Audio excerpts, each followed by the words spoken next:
Hari ini kita akan belajar tentang ketaatan. Saya ulangi lagi, hari ini kita akan belajar tentang ketaatan. Kenapa kita harus taat? Kenapa kita harus nurut? Nah, jawaban yang paling gampang. Kenapa kita harus taat? Kenapa kita harus nurut? Jawabannya ini gak enak, tapi jangan marah. Karena kita ini bodoh.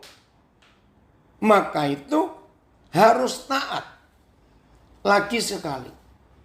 Kenapa hidup ini harus taat? Kenapa hidup ini harus nurut? Nah, kata taat atau menurut itu bisa negatif, bisa positif.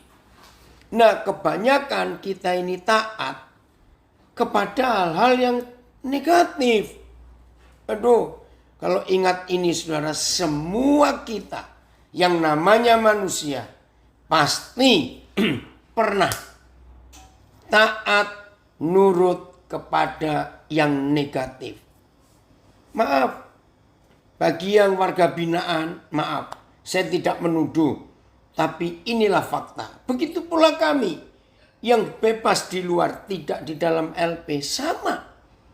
Semua kejahatan, perbuatan dosa yang kita buat. Saya ulangi, semua perbuatan dosa dan semua kejahatan yang kita buat itu karena kita taat kepada dosa. Taat kepada kedagingan kita, kepada hawa nafsu kita. Kita taat kepada mereka. Karena kita memberi kesempatan hidup ini mereka atur. Karena kita memberi kesempatan hidup ini dikuasai dosa. Maka itu kita bisa melakukan suatu kesalahan. Betul? Jadi gampang untuk melihat ini. Kalau kita taat kepada Tuhan, pasti, nggak usah diragukan. Kita akan memberontak kepada dosa. Saya ulangi, kalau kita taat kepada Tuhan, kepada hukum-hukumnya, kepada perintah-perintahnya, kita sedang memberontak kepada dosa. Tapi sebaliknya, kalau kita taat kepada dosa, nurut kepada dosa, ini yang ngeri. Berarti kita sedang memberontak terhadap Tuhan. Ingat, dalam kehidupan kita ini hanya ada dua kekuatan. Saya ulangi, dalam hidup kita ini hanya ada dua kekuatan yang harus kita pilih. Sebab kita tidak bisa taat kepada dua kekuatan ini. Apa itu? Jelas, satu kekuatan dosa. Ya, kekuatan neraka, kekuatan setan. Itu pasti. Dua, itu kekuatan Tuhan kita. Jelas ya? Nah, seharusnya saudara dalam hidup kita, kalau kita disuruh milih satu dari dua, itu nggak susah. Tapi kalau kita suruh milih satu dari 10, dari 50, nah itu susah. Karena kita bingung mau yang mana. Tapi kan kita cuma milih satu dari dua. Nah, kalau kita milih satu dari dua saja, lagi sekali itu tidak sulit. Karena kalau nggak yang ini, ya yang itu. Nah, sulitnya itu di hati kita. Coba renungkan kalimat ini supaya kita semuanya sadar. Kenapa kita sering kesulitan hanya memilih satu dari dua? Kenapa sulit? Tolong dicatat, ini penting sekali.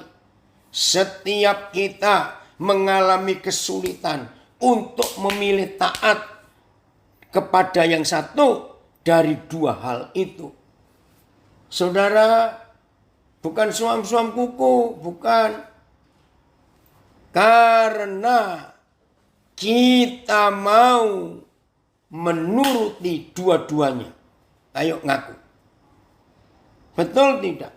Semua kita sebagai anak-anak Tuhan, sebagai murid-murid Tuhan Yesus, semua kita pasti punya kerinduan untuk taat kepada Tuhan.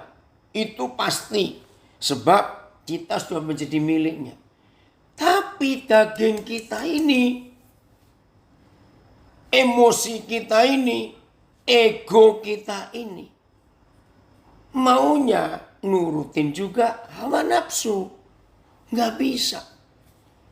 Jadi yang seringkali mengalami kesulitan untuk taat kepada Tuhan, tolong dicatat. Karena orang itu ingin melakukan, mentaati kedua-duanya. Nggak bisa. Nah anehnya, dua kekuatan itu Tuhan Yesus gambarkan. Setannya itu adalah uang. Aneh ya. Kita tidak pernah menemukan ayat lain di Alkitab tentang dua kekuatan ini selain Matius 6 ayat 24. Begini kata Tuhan Yesus. Kamu tidak bisa menghamba, melayani, mengabdi, taat, tunduk kepada dua Tuhan. Dia bilang Tuhan loh saudara. Kok ada dua Tuhan? Ada. Lagi sekali Matius 6, 24. Tuhan Yesus yang berkata. Dan didengar oleh Matius. Lalu Matius tulis sebagai firman Tuhan. Kamu tidak bisa melayani dua Tuhan. Bukan Tuhan. Yang betul kata Tuhan. Sebab Tuhan yang satu menggambarkan dirinya sendiri. Yaitu Tuhan Yesus. Kamu tidak bisa menghamba. Nggak bisa melayani. Nggak bisa mengabdi. Tidak bisa pilih dua Tuhan. Harus satu. Bisa ditayangkan ayatnya. Matius 6, 24. Karena kalau kamu tidak bisa milih, maka hidup ini jadi kacau. Ya, Matius 6, 24. Tak seorang pun dapat mengabdi kepada dua Tuhan. Ya, langsung saya berkata Tuhan, memang ini tentang Tuhan. Karena jika demikian, ia akan membenci yang seorang dan mengasihi yang lain. Atau ia akan setia kepada yang seorang dan tidak mengindahkan yang lain. Kamu tidak dapat mengabdi kepada Tuhan dan Mammon. Saya cari terjemahan lain. Yang AVB. Yang BIS ya. Tidak seorang pun dapat bekerja untuk dua majikan. Nah jelas ya. Jadi majikan itu orang, bukan barang. Tidak seorang pun dapat bekerja untuk dua majikan. Sebab ia akan lebih mengasihi yang satu. Lebih mengasihi majikan yang satu daripada majikan yang lain. Atau ia akan lebih setia kepada majikan yang satu daripada kepada majikan yang lain. Begitulah juga dengan kalian. Kalian tidak bisa bekerja untuk Tuhan dan untuk harta benda juga. Ya, ini ada kiriman, saya nggak tahu ini siapa, Komsel, Salt and Light. Dari bahasa Inggris, terjemahan apa? RNKJV. Maaf, saya nggak tahu. No man can serve two masters. For either he will hate the one and love the others. Ya. Or else he will hold the one and despise. Ya, dia akan pegang yang satu setia atau menyingkirkan, menghilangkan the other. You cannot serve Yahweh and Mammon. Nah, jelas bukan? Nah, saya ulangi lagi. Setiap kali kita mengalami kesulitan untuk taat kepada Tuhan, ya, dengarkan ini. Selama kita mengalami kesulitan untuk taat kepada Tuhan, itu penyebabnya karena kita ingin menyenangkan dua Tuhan itu, two masters itu. Tolong dicatat. Kalau saudara dan saya bisa memberi garis tegas, pemisah yang tegas, milih salah satu. Terserah, sudah mau milih yang mana? Beri garis tegas. Puji Tuhan ya Den, kamu sudah sembuh. Ini anak saya kemarin sempat sakit. Jadi kalau saudara dan saya bisa memberi garis tegas, pemisah yang tajam antara Tuhan dengan si setan, maka nggak ada masalah untuk kita taat kepada siapa. Kepada siapa lu terserah. Ini luar biasa. Kalau kita mau mentaati hukum Tuhan itu, pilih. Nah, bagi yang belum pernah tahu, ya, yang baru gabung hari ini, perhatikan Matius 6:24. Ternyata bagi Tuhan Yesus, uang itu bukan bendanya, bukan bentuk kertasnya, bukan bentuk kartu ATM-nya, bukan. Uang ternyata Tuhan bilang seorang. Itu yang saya kaget. A person, not a thing. Bukan benda, tapi pribadi. Maka itu Tuhan Yesus berkata seorang. Wih, ngeri sekali. Nah, berarti kalau uang itu hidup, punya nyawa, punya kekuatan, punya otoritas, punya kuasa. Nggak main-main dalam hidup ini. Puji Tuhan, dari Sumba hadir juga untuk belajar. Jadi yang belum tahu supaya hari ini syok. Wah, uang itu, setan itu pribadi, bukan barang uang itu ternyata. Weh, saudara, menyedihkan sekali kalau kita melihat fakta ini. Lagi sekali, kamu tidak bisa mengabdi pada dua Tuhan, two masters. Tuhan. Nah sekarang, kalau Tuhan Yesus saja berkata uang itu setan, pribadi. Ini buktinya. Orang yang menuhankan uang, orang yang menempatkan diri pada uang, orang itu akan ditaklukkan oleh uang. Jadi jangan lupa uang itu punya kuasa. Saya nggak tahu benar atau tidak, rasanya sih benar. Minggu-minggu terakhir ini manusia di dunia dipusingkan, betul-betul pusing dengan vaksin. Betul tidak? Pusing. Sekarang masing-masing negara di dunia buat peraturan. Yang mau masuk ke negara tersebut harus divaksin dengan vaksin yang disetujui negara itu. Nah, Saya nggak hafal. Amerika mau negara apa? Tiongkok, Amerika mau pakai vaksin apa? Tiongkok mau pakai vaksin apa? Nanti Eropa mau pakai vaksin apa? Eropa pun ada banyak negara. Nah, ketika banyak orang tanya, lah terus bagaimana kalau sudah divaksin? Berarti kalau saudara mau ke negara mana saja harus diperiksa vaksinnya. Saya jawab, kok bisa begitu? Jawabannya, karena duit. Nah, yang punya pabrik vaksin kan nggak mungkin gratis. Karena penelitiannya aja sudah berapa mungkin triliun. Nah, yang bayar siapa? Ya kita yang mau divaksin itu. Maka itu ketika salah seorang anak bangsa yang namanya Dokter Terawan bisa menemukan hal yang lebih indah, kenapa ditolak?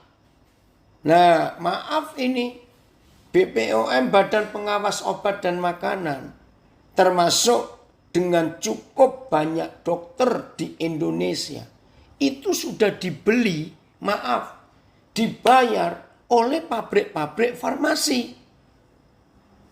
Ini ngeri sekali.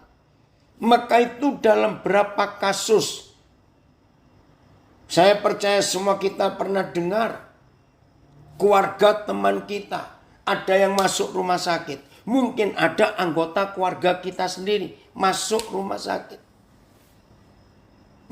Diberi resep dokter yang obatnya banyak sekali.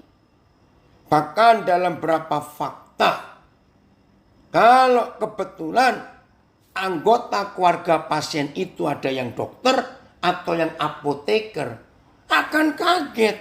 Loh, ini obat apa? Pernah lo terjadi kasus, ada orang sakit karena nggak ngerti. Yang sakit ini cowok dan tidak hamil. Cowok kok hamil? Loh, ternyata ketika diperiksa ada obat yang dimasukkan untuk ibu hamil. Gila nggak ini? Karena duit, saudara. Nah, jahatnya lagi, aduh, maafkan saya, apotek dan perusahaan farmasi, obat-obat yang sudah dibeli oleh keluarga pasien untuk keluarganya yang sakit. Ya namanya keluarga mau cepat sembuh, ya udah diberi obat ini. Nah, kalau nggak kepake itu nggak bisa dikembalikan. Coba bayangkan. Aduh, luar biasa jahatnya uang itu. Dan makin kesini, makin hari, makin jahat uang itu. Bahkan tidak sedikit hamba-hamba Tuhan yang katanya hamba Tuhan, yang katanya melayani Tuhan, tapi lebih mengutamakan mamon jadi tuannya. Nah, apa bukti kalau ada hamba Tuhan yang mamon, Tuhannya mamon? Yaitu di masa pandemik seperti ini, sampai hati hamba-hamba Tuhan itu nagih perpuluhan jemaatnya. Wih, itu sadis, saudara. Bahkan di masa pandemik ini tidak sedikit hamba Tuhan mengancam jemaat. Kalau kalian tidak memberi perpuluhan, masuk neraka, terkutuk, belalang pelahap. Banyak saya terima laporan itu. Maka itu bersyukur, yang nggak tahu nggak apa-apa. Yang tahu. Ada cuplikan 2 video saya waktu mengajar soal uang. Itu diviralkan. Nah, ada yang marah. Masuk ke Facebook, mau cari saya mau gantung pendeta yang khotbah tentang menentang perpuluhan. Wih, luar biasa. Nah, saya berkata kepada banyak teman saya, berarti ketahuan. Hamba Tuhan yang hamba uang, bukan Yesus Tuhannya, tapi uang Tuhan, hamba Tuhan itu pasti marah kalau dengar mengajar tentang uang. Itu setan, marah. Ngeri ya, saudara. Maka itu, ya ini ada, betul ada viral ya di sosial media, Getsemani.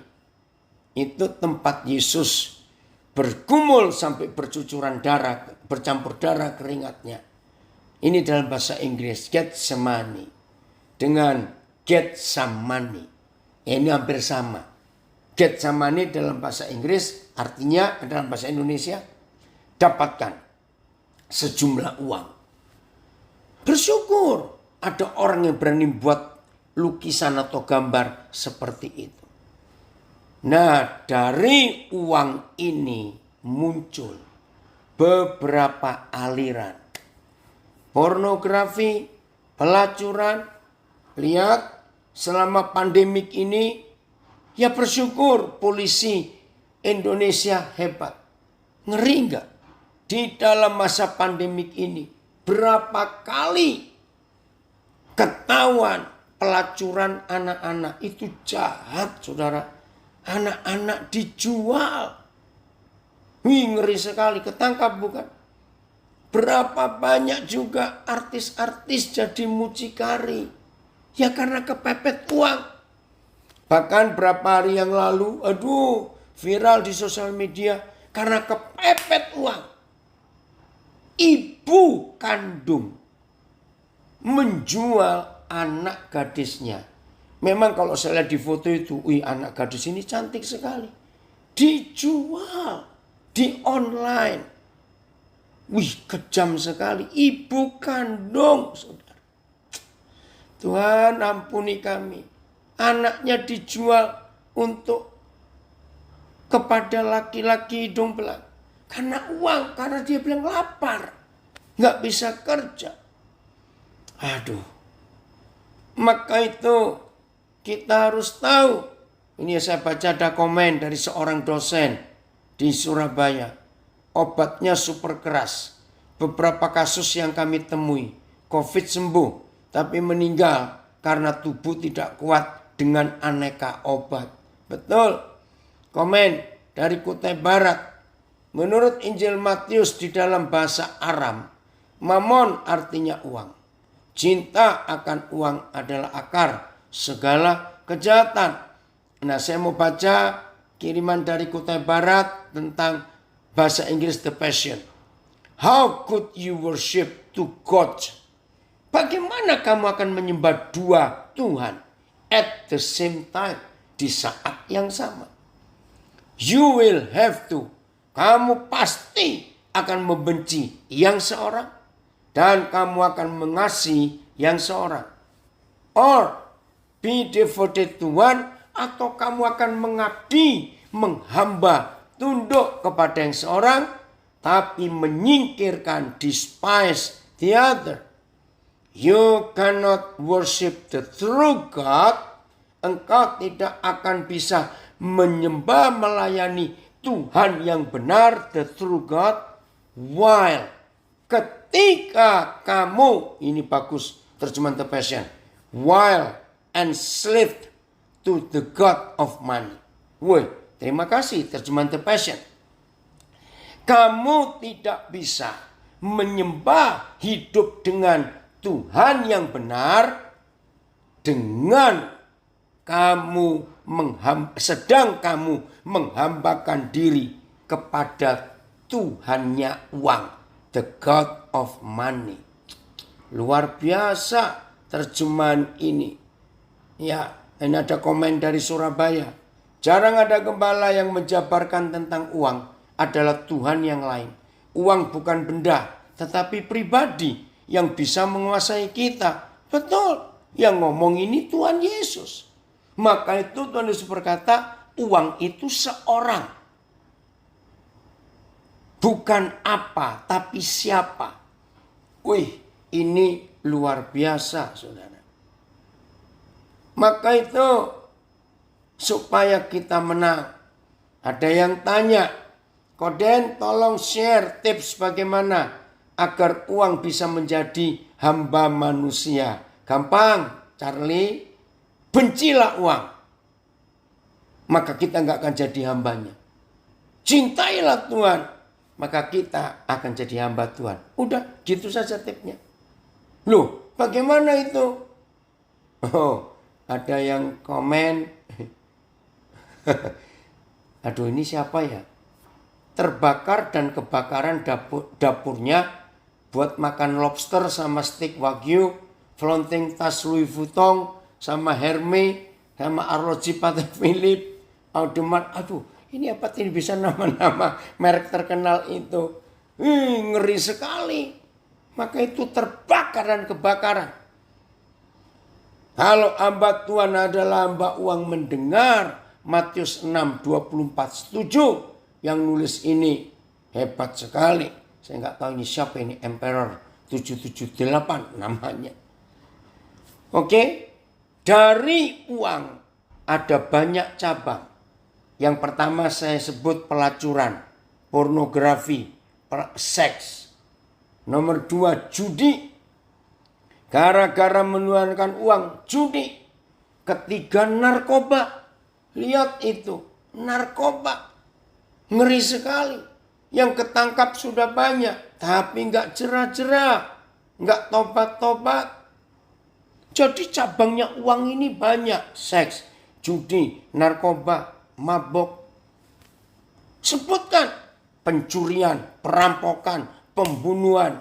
Aduh saudara, dari satu Tuhan ini. Saya harap semua kita mengerti mulai hari ini dengan uang itu. Nah, ini tadi yang tanya supaya tahu. Ini hari apa? Hari Jumat kemarin. Jumat ya. Saya tanya, Ted, kita ibadah tempatnya Kak Frankie. Oh, Kamis maaf ya. Saya pas ada di Denpasar ya, karena ada urusan. Lalu ada satu hari yang kosong. Nah, saya ini kalau ada waktu kosong saya nggak mau diam, saya pengen jadi berkat.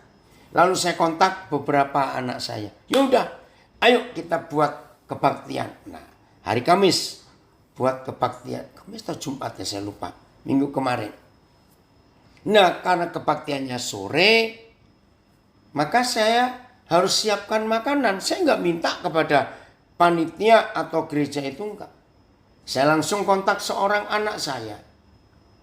Tolong siapkan snack dan nasi makan untuk malam. Berapa? Nah, pertanyaan berapa ini kan sulit. Karena belum tahu yang datang berapa orang. Nah, saya berkata, lebihkan.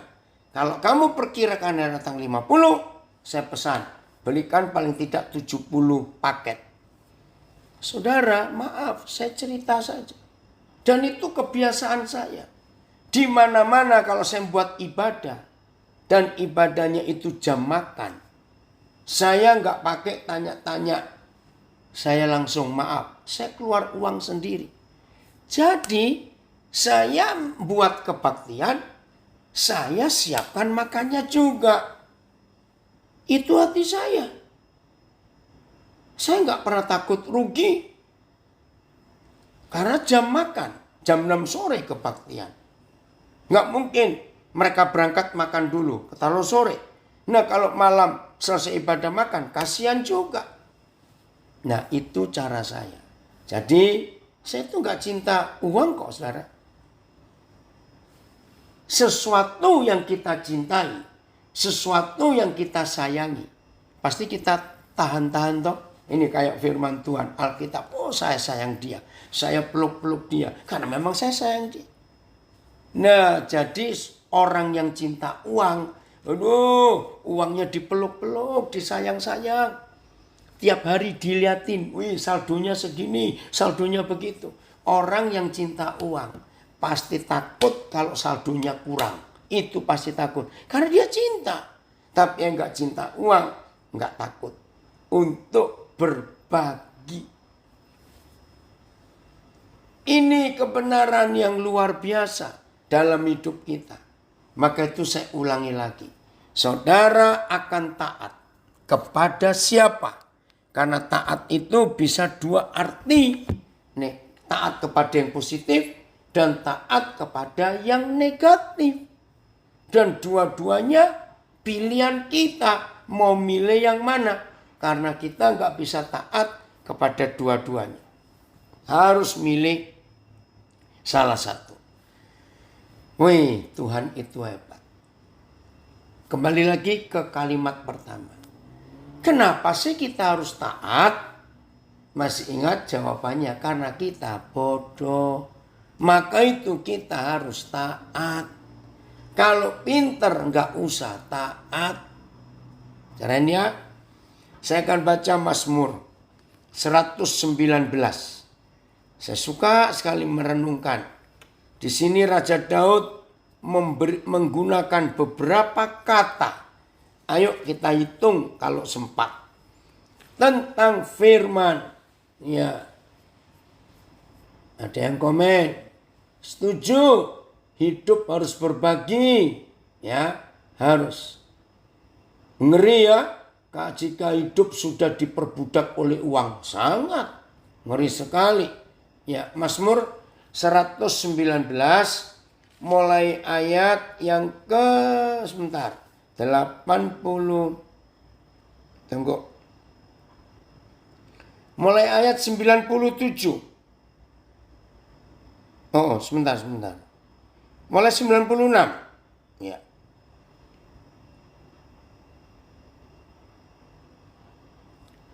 Maaf. Saya tambah lagi, ini bagus sekali belajar. Mulai ayat yang ke 92-an. Coba ya saudara perhatikan ya. Wah, ini luar biasa. Ya. Mulai 92. Sekiranya Tauratmu tidak menjadi kegemaranku. Tadi pagi saya telepon seorang anak saya. Saya cuma mengingatkan satu. Hati-hati walaupun kamu sibuk. Ya, karena kerjanya sibuk. Tapi jangan lupa untuk tetap mencintai firman Tuhan. Dengarkan firman. Puji Tuhan, saya cek. Dia tadi ada gabung. Puji Tuhan. Maka itu perhatikan ini. Ayat 92 Mazmur 119. Sekiranya Tauratmu tidak menjadi kegemaranku.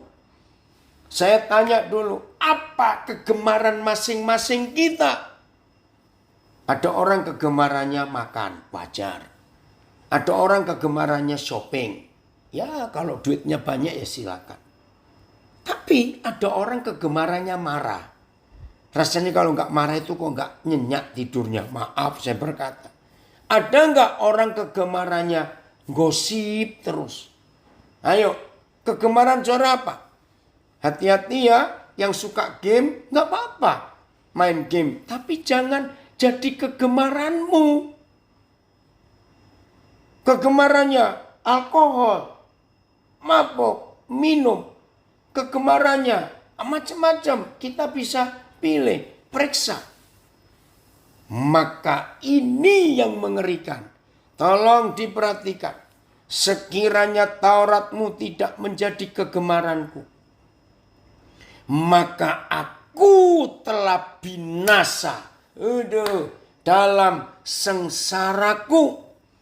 Coba lihat ayat 52 di berapa terjemahan itu. Saudara, ngeri sekali loh. Kalau bukan Taurat Tuhan yang jadi kesukaan kita, firman Tuhan, celaka. Aku telah binasa dalam sengsaraku. Terjemahan yang lain ayat. Seandainya Tauratmu tidak menjadi kesukaanku, sama. Aku telah binasa dalam kesengsaraanku. Terjemahan lama. Jikalau sekiranya Tauratmu bukan segala kesukaanku, niscaya lamalah sudah karam aku dalam kesukaranku. Tahu karam? Kandas. Sekiranya hukummu bukan sumber kegembiraanku, pasti aku sudah mati dalam sengsaraku. Jika Tauratmu bukan kesukaanku, maka aku telah binasa dalam kedukaanku. Jikalau hukummu tidak menjadi kesukaanku, maka tentunya telah binasalah aku dalam kesusahanku. Kalaulah tidak karena hukummu bahagiaku, tentulah aku binasa menanggung penderitaan. Ngeri gak ini? Maka itu saudara, kalau ada di antara kita yang sedang ikut belajar ini, dan saudara menemukan dalam dirimu, saudara nggak suka firman, hancur hidup ini. FIYH, makasih bagus. Seandainya hukum-hukummu bukan kesukaanku, tentu aku sudah berputus asa dan binasa. Wih, ngeri. Kembalian ke 119, satu terjemahan. Sekarang ayat 93. Maka itu kebiasaan saya, saudara. Maaf, kebiasaan saya.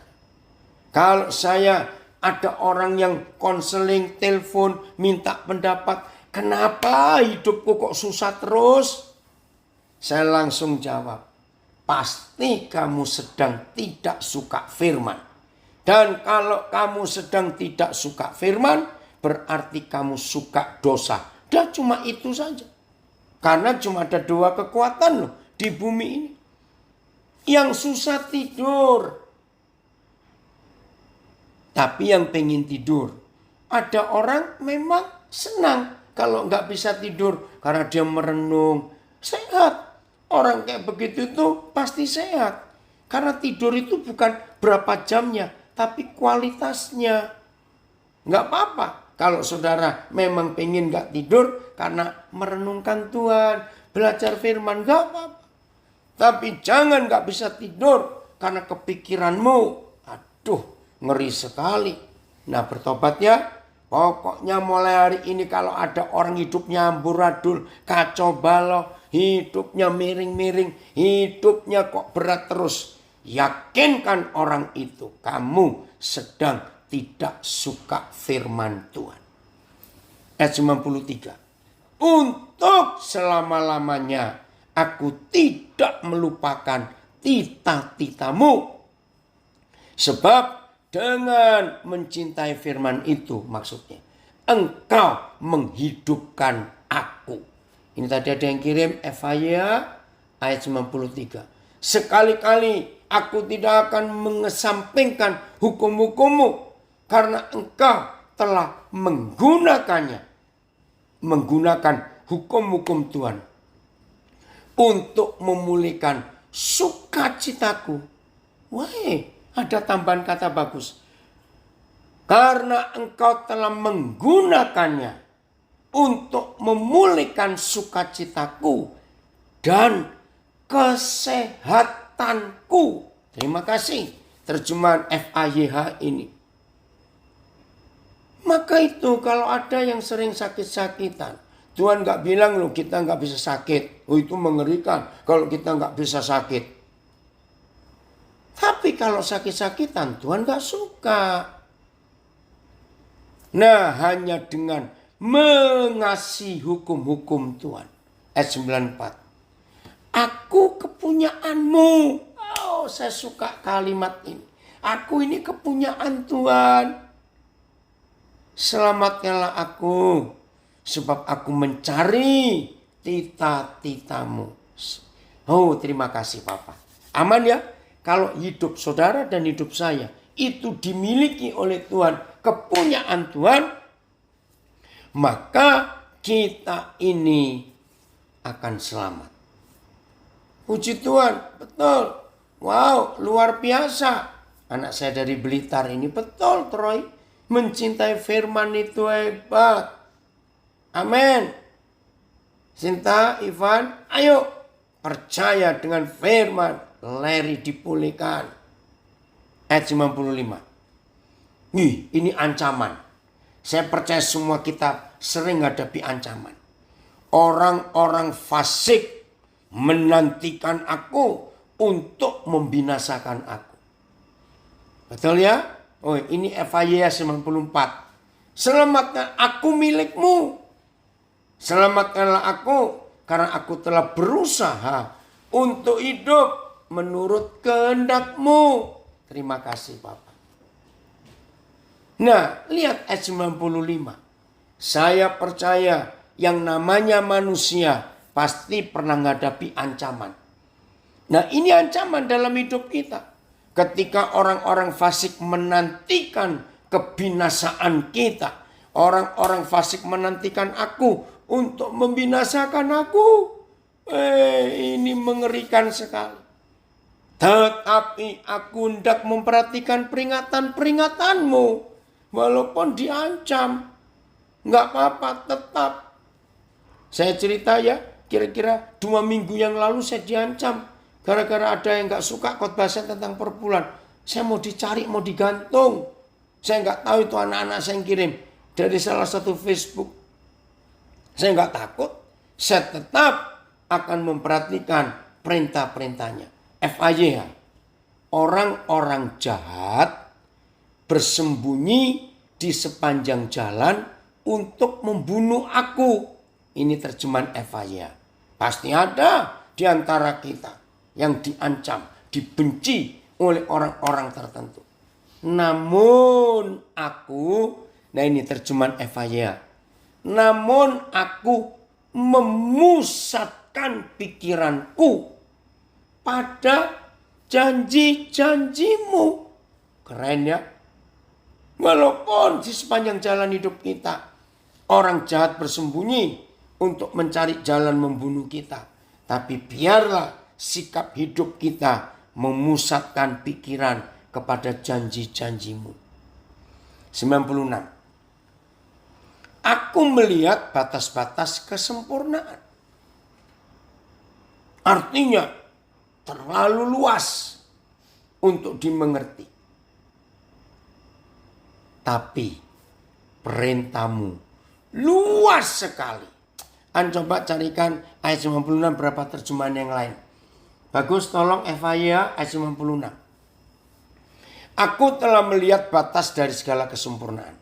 Tetapi perintahmu itu sangat luas. Amin. Maka akan segala perkara yang sempurna telah kulihat kesudahannya. Oh, jadi maksudnya batas kesempurnaan itu habis. Tetapi hukummu itu amat luas adanya. Kulihat bahwa yang sempurna pun terbatas. Amin, saya setuju. Hanya perintahmu lah yang sempurna. Aku telah menyaksikan akhir segala sesuatu yang sempurna. Banyak. Perintahmu luas sekali. Telah kulihat keterbatasan dari segala yang sempurna. Tetapi perintahmu sangatlah luas. Haleluya, terima kasih Papa. Aku telah melihat kemuncak, ya, klimaks segala kesempurnaan. Tetapi perintahmu maha luas. Luar biasa ini. Mana tadi yang FAYH 96. Bagus, FAYH 96. Oh ini dia, ada. Ya saya baca. Tidak ada sesuatu pun yang sempurna kecuali firman-Mu. Haleluya. 97. Betapa ku cintai Taurat-Mu. Aku merenungkan sepanjang hari. Oke, ini ada terjemahan The Message. Makasih Ojun. Ini guru kami dari Nabire. I see the limits to everything human. Hebat. Aku sudah melihat keterbatasan manusia. Betul toh? Kita terbatas. But the horizons, tapi cakrawala cannot contain your comments. Bahkan cakrawala yang luas itu pun gak bisa menampung perintah-perintahmu. Maka itu saudara cintai firman. Tolong ya anak-anak muda, anak-anak remaja, cintai firman. Hebat sekali, semua ada keterbatasan. Tapi firman itu tidak. Ayat 97 saya ulangi lagi. Betapa ku cintai Taurat-Mu. Aku merenungkannya sepanjang hari. 98. Perintah-Mu membuat aku lebih bijaksana daripada musuh-musuhku. Sebab selama-lamanya itu ada padaku. Tolongan terjemahan lain ayat 98. Oh, FAYH ayat 97 saya baca dulu ya. Betapa aku mengasihaninya Oh maaf 97 ya. Oke, saya baca FIA 97. Betapa aku mengasihinya, aku merenungkannya sepanjang hari. Ayat 98. Perintah-perintahmu, AYT ya, membuatku lebih bijaksana daripada musuh-musuhku. Karena semua itu selalu bersamaku. Maka oleh hukum-hukummu dijadikannya aku lebih bijak daripada segala seteruku. Karena selama-lamanya ia pun hukummu sertaku. Aku selalu ingat kepada perintahmu yang membuat aku lebih bijaksana dari musuhku. Engkau membuat aku lebih bijaksana daripada musuh-musuhku karena perintah-perintahmu. Karena inilah milikku selama-lamanya. Nah, MILT penekanannya bagian terakhir. Karena perintah-perintahmu inilah milikku selama-lamanya. Bukan kekayaanku, bukan berlianku, bukan depositoku. Tidak. Milikku selama-lamanya adalah firman Tuhan. Woi saudara, kalau kita hidup seperti itu luar biasa. FIA ayat 98. Firmanmu membuat aku lebih bijaksana daripada musuh-musuhku. Karena aku selalu memegangnya sebagai pedoman. Puji Tuhan.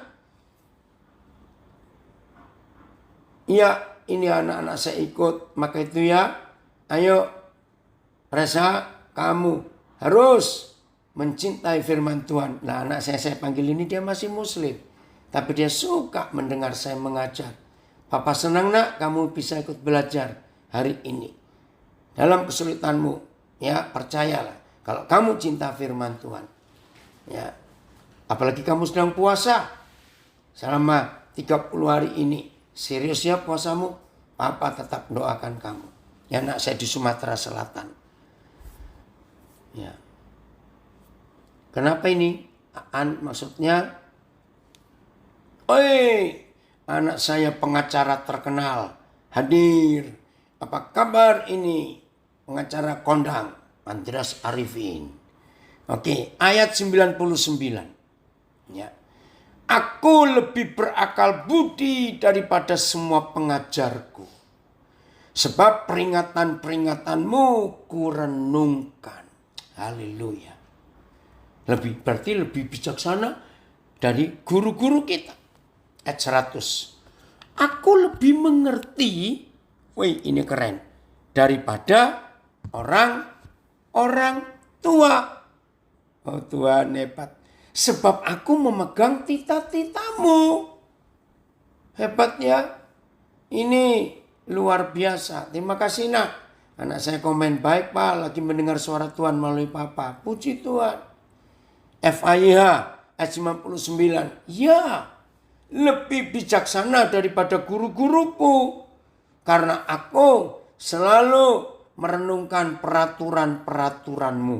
Hebat. 101. Terhadap segala jalan kejahatan, aku menahan kakiku. Supaya aku berpegang pada firman-Mu.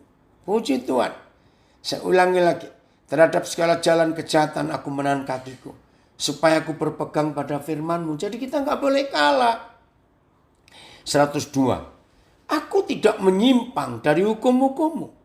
Sebab Engkaulah yang mengajar aku. Terima kasih Bapak. Betapa manisnya janjimu itu bagi langit-langitku. Lebih daripada madu bagi mulutku.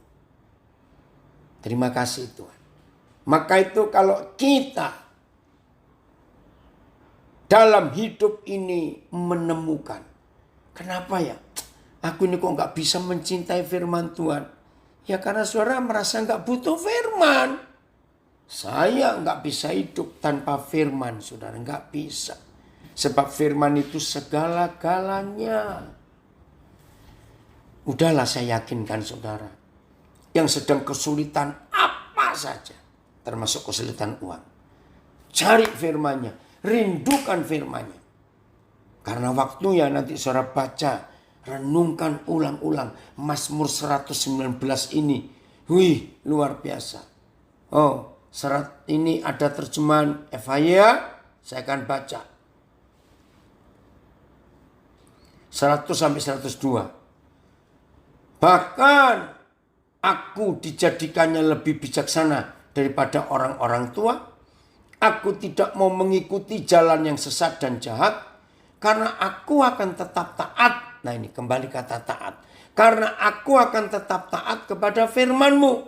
Tidak, aku tidak menyimpang dari apa yang telah Kau ajarkan kepadaku, Tuhan. Firman-Mu lebih manis daripada madu. Amin. Luar biasa. Ada yang komen lagi dari Jogja. Firman adalah kehidupan kita. Dari Blitar. Firman itu nafas hidup kita. Puji Tuhan. Ya. Ini yang kita harus katakan. Aan, kamu disapa Aan juga itu. Baca ya, 2 Aan lagi ribut ini di Facebook. Oh, dari Nabire lagi, terjemahan The Message, ayat 100. I've become wiser. Aku telah menjadi lebih bijaksana than the wise old sages. Lebih daripada orang-orang yang tua tapi hikmatnya luar biasa. Lebih dari mereka.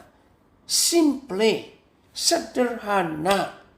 By doing what you tell me.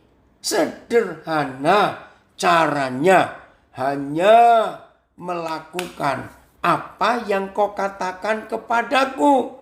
Ini terjemahan The Message. Maka itu saudara, firman Tuhan ini luar biasa dalam hidup kita. Segala-galanya adalah karena firman, bukan karena hal-hal yang lain.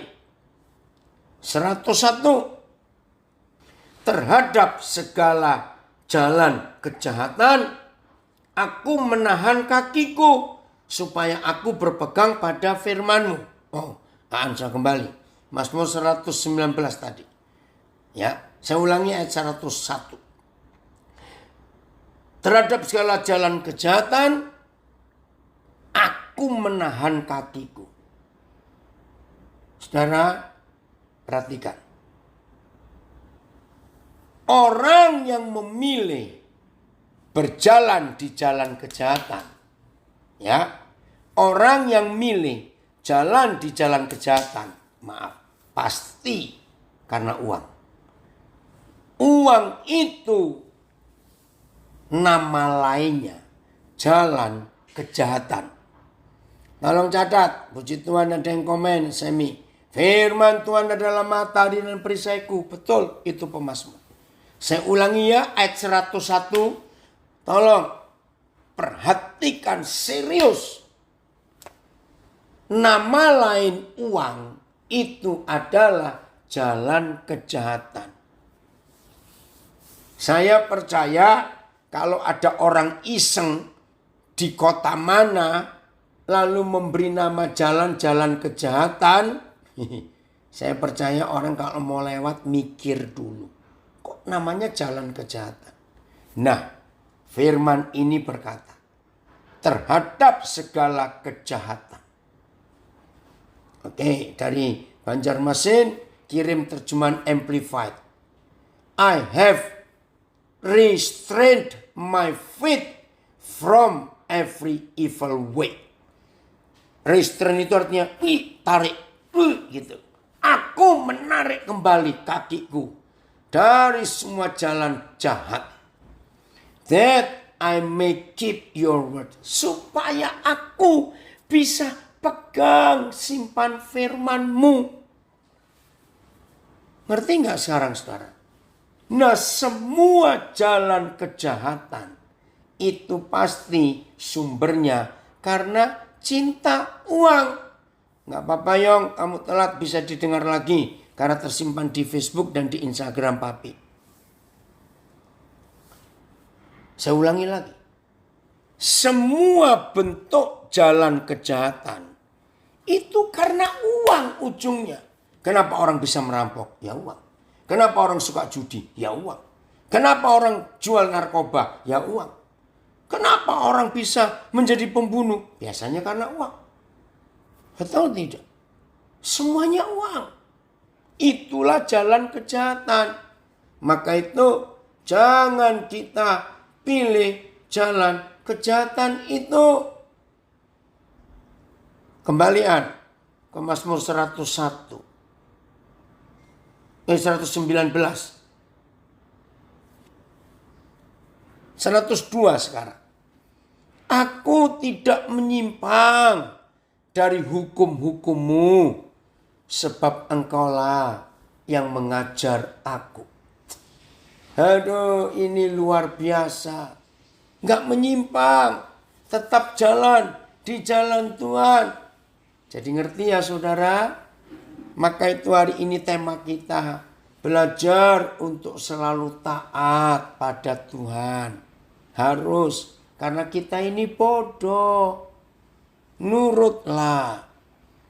103. Betapa manisnya janjimu itu bagi langit-langitku, diulang lagi sama. Lebih daripada madu bagi mulutku. 104. Aku beroleh pengertian dari tita-titamu. Itulah sebabnya aku benci segala jalan dusta.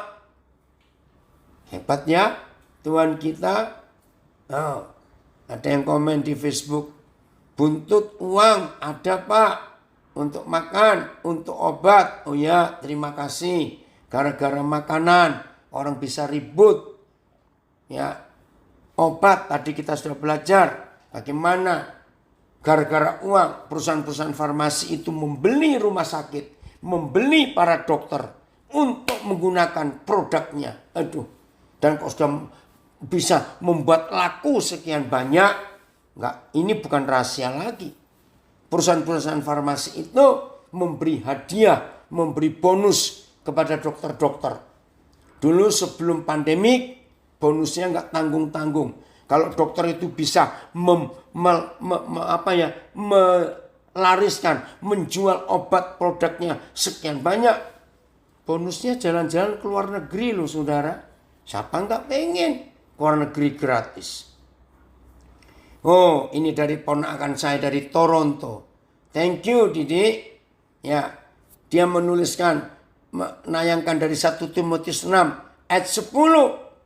For the love of money is a root of all sorts of evil. Lebih jelas, cinta akan uang itu akar segala jenis kejahatan setan. And some, dan beberapa orang, by longing for it, ketika ada orang-orang rakus merindukan uang itu, kekayaan itu, have wandered away from faith, dan sudah meninggalkan jauh dari jalan iman dan memutilasi. Ini saya suka pakai terjemahan ini, memutilasi dirinya sendiri dengan penuh, and pierce themselves at many griefs. Sudah memutilasi dirinya sendiri. Akhirnya orang yang cinta uang itu penuh dengan penderitaan. Waduh, ngeri sekali. Thank you Di for that. Betul, ini komen dari Banjarmasin. Banyak dokter yang mata duitan.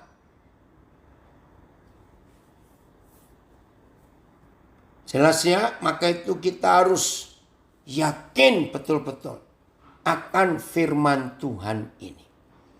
Tadi Mazmur berapa ya An? 104 ya.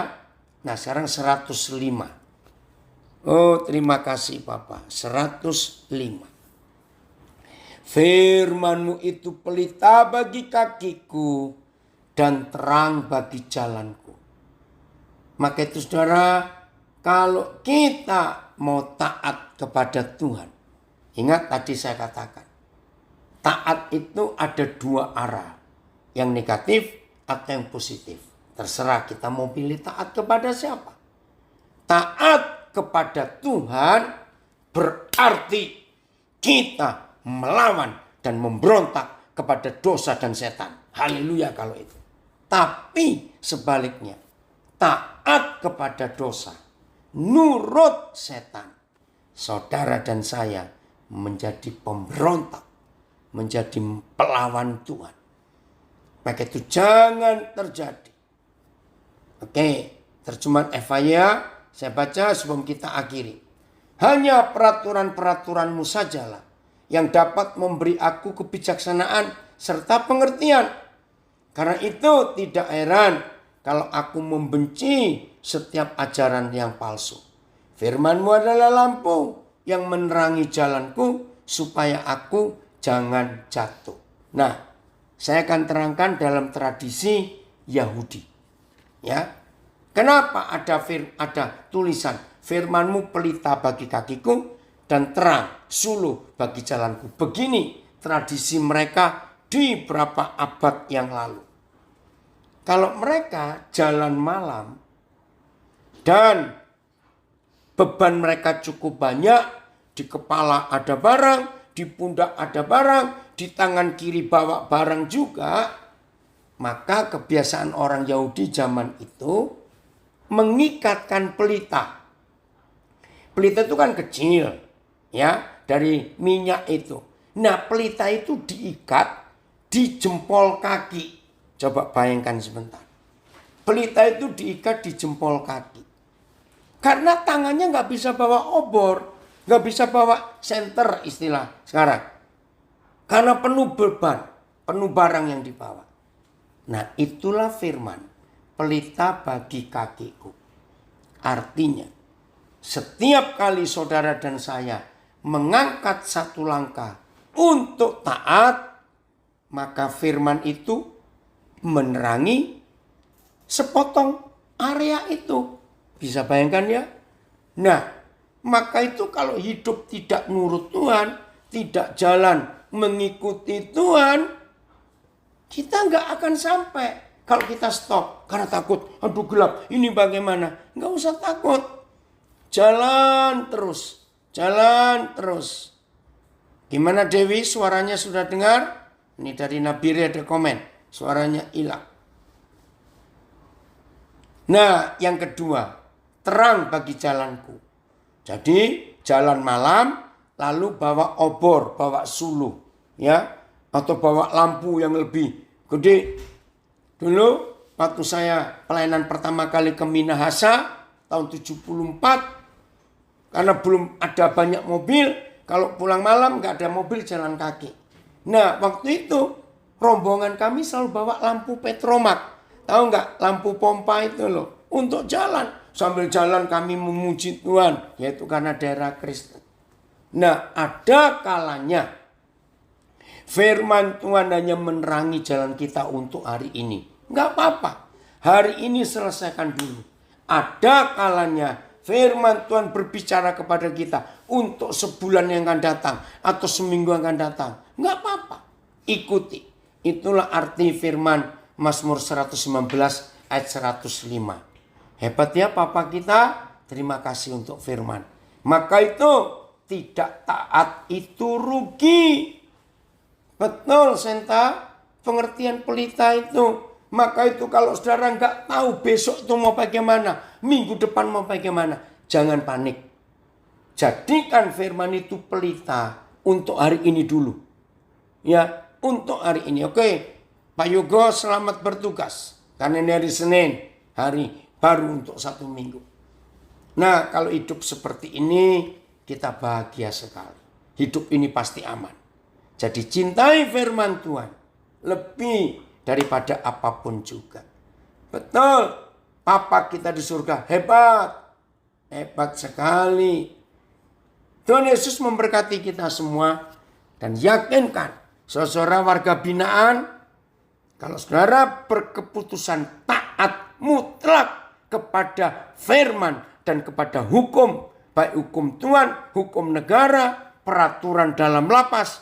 Kalau semua kita mentaati, yakin hal-hal baik pasti terjadi di hidup kita. Tapi kalau kita mentaati setan, nurut mutlak, hal-hal buruk terjadi di hidup kita. Hebat. Oke, ini ada kiriman ayat lagi dari Toronto, Kanada. Dari 2 Yohanes ayat 6. 2 Yohanes 1 ayat 6. Oh, Lapas Makassar pamit dulu. Selamat melakukan aktivitas tanggung jawab saudara. Terima kasih kepada semua kalapas dan semua gembala di lapas yang mengizinkan warga binaan ikut belajar. And this is love. Inilah kasih itu. That we walk in obedience to his commands. Inilah kasih itu. Yaitu saudara dan saya berjalan dalam ketaatan kepada perintah-perintahnya.